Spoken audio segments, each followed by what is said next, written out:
Welcome to Lesson 2. This lesson explains what is the binary data and what estimates are calculated to determine which intervention is effective. Please find examples related to dental research to help you understand better. Let us understand what is binary data and how is it analyzed before we go to meta-analysis in binary data. Binary data is also called as dichotomous data. Binary data is for a variable that has only two possibilities of an outcome. Let us take an example. A new material is introduced for pulpotomy. The researcher wants to find if it's effective or not. He will compare it against a gold standard like MTA and see if it leads to more successes or failures. So the variable being evaluated is treatment outcome after pulpotomy and the possibilities are success or failure. The other situations that has binary data are life or death in a survival study, presence of disease or not, like in a study finding if participants has periodontal disease based on a case definition, or presence or absence of pain after medication. Let us understand with an example how we compare two groups with binary data. There are two groups based on an intervention. MTA and formocrosol are compared in two groups of participants.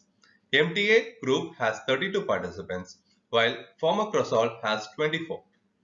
In the MTA group, 20 participants had success in pulpotomy while 10 success was recorded in the formocrosol group. This is what we say as a 2 by 2 table. To compare MTA and formocrosol, we take a ratio based on the successes and failures in each group and we get a risk ratio or an odds ratio. At this stage, please don't worry whether it is a risk ratio or odds ratio. But remember, they are a bit different. We'll discuss the ratio as RR, which is risk ratio, as it is mostly observed in meta-analysis of binary data in dentistry. RR is a ratio comparing the ratios of success to failure of the test and comparator. In this case, MTA versus formocrosol. So RR is equal to ratio of success to failure of MTA divided by success to failure of formocrosol. Hence, if MTA is better and has higher success rates, then RR will be greater than 1. Similarly, if formocrosol is better, RR will be less than 1. If RR is equal to 1, then both interventions are similar to each other in effectiveness. Confidence interval for RR tells more on the possible value of RR. Risk ratio is a point estimate, but does not reveal what range is possible when the study is repeated many times.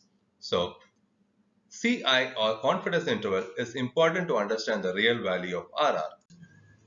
95% confidence interval or CI is the range of RR where the true value of RR is likely to be present. Let us say the study on effectiveness of MTA and formocrosol is repeated multiple times. Then the range in which the RR would likely be 95% of the times of the study being repeated is the 95% CI.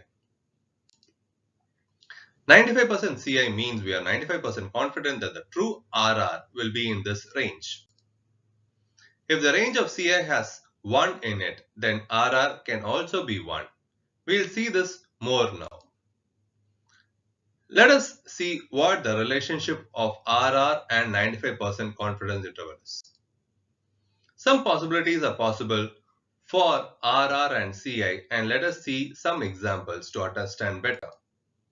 When RR is, let's say, is 2.34, we understand that MTA is effective than formocrosol as it has more successes than formocrosol. It is actually 2.34 times more effective than formocrosol. And when CI is 1.96 to 4.56, it is actually RR is equal to 2.34 and 95% confidence interval of 1.96 to 4.56. The lower limit is 1.96 and the upper limit of the 95% confidence interval is 4.56. So MTA is really effective than formocrosol, as even repeating the trial many times would give the RR in a range of 1.96 and 4.56, and it does not have 1. Confusing? Let us see more examples of other possibilities. Again, in the second scenario, RR is same, so MTA is at least more than 2 times more effective. But the 95% CI is on both sides of 1, and thus it contains 1, 0.96 to 4.56. RR is equal to 2.34, 0.96 to 4.56, and there is a chance that RR can be 1 if few or many of the experiments are repeated, so that the CI range includes 1. MTA is not more effective than formocrosol, as the CI has 1 inside it. Let us go to the other scenarios. Formocrosol is more effective. RR is 0.34, or it means that MTA is only 0.34 times as effective as formocrosol, or in simple terms, formocrosol is more effective. And the 95% confidence interval is 0.06 to 0.87, and so we term as RR 0.34, 0.06 to 0.87. Formocrosol is really effective, as the 95% confidence range does not contain 1, and both the upper and lower limits are less than 1. Now the last possibility. RR is 0.34, so formocrosol is more effective, but the 95% confidence includes 1 in the range, so both MTA and formocrosol are similarly effective. When we have a situation like this, then both interventions are similar, as the CI contains 1, and 1 means both are similar. You need to understand this concept, as this is what is used in meta-analysis when we get to the pooled RR and 95% confidence. Don't worry, you will get to it when we go through some meta-analysis to understand more. Thank you. Our next lesson will be on continuous data.